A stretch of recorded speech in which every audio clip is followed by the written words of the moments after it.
Music के बारे में जानता होगा, कैसे हो सकता है शिव कुमार शर्मा उसके नाम न सुना हो।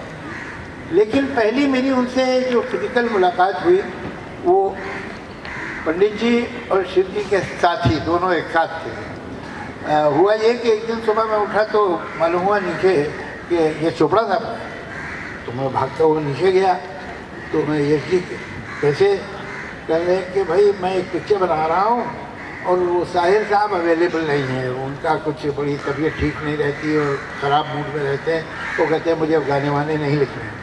तो मेरा जो हीरो है वो शायर है, तो मैं रेगुलर फिल्म वालों से, सॉन्ग राइटर से गाना नहीं लिखवाना चाहता, आप लिख दीजिए। तो मैंने कहा कि तब तक मेरी कोई किताब भी नहीं छपी थी और मेरी पोइट्री कुछ खास सिर्फ धर्मियों युग में एक बार छप गई थी, वो भी ज़बरदस्ती पुष्पा जी जो थी वो ले गई थी और छपवा दिया था, वरना मैं छपवाता भी नहीं था। I was the closet poet that time.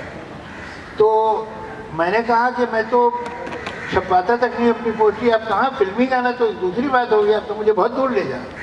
मगर यही जब किसी चीज़ के पीछे पड़ जाए या आदमी के पीछे पड़ जाए तो फिर वो बचती नहीं थी, तो वो हो ही जाता था।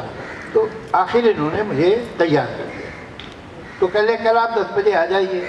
अब सारे नखरे तो मैं कर चुका था, लेकिन अगले दिन जब मैं कार में जा रहा था 10 बजे तो मैं बहुत सहमा हुआ था अंदर से कि भाई पोइट्री लिख लेना दूसरी बात है और ट्यून पे गाना लिखना दूसरी बात। तो जब उनका एक गद्दा रूम होता था, घर में दाखिल होइए तो राइट हैंड पे वहीं सारे क्रिएटिव काम हुआ करते। तो वहाँ शिव जी और पंडित जी दोनों वहाँ बैठे हुए थे। वहाँ इनसे मेरा फॉर्मल इंट्रोडक्शन उस दिन दोनों से एक साथ हुआ। तो एक ट्यून थी पहाड़ी, तो वो उन्होंने सुनाई मुझे और बहुत अच्छी धुन थी। तो मैंने कहा जी मैं लिखता हूँ। तो मैंने लिखा गाना और शाम के 5 बजे तक पूरा गाना कंप्लीट करके वापस आया। अगले दिन मुझे फिर बुलाया गया, कहले भैया तुम्हारी गाना जो है वो मीटर तो सही है, लेकिन जो ट्यून में कर्व्स हैं वो उसमें लफ्ज़ नहीं फिट होते। अब इसका मुझे चूँकि ज़िंदगी में पहला गाना लिख रहा था तो मुझे एक्सपीरियंस है।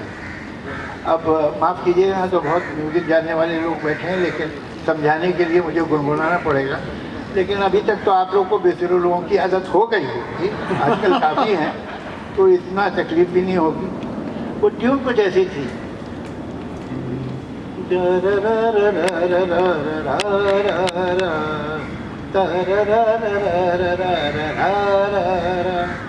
रा जो था वो मेरी वर्ड्स में नहीं आता, इसलिए कि तय कर लीजिए रखनी है लाइट के बंद कर दीजिए, एक फैसला हो जाए।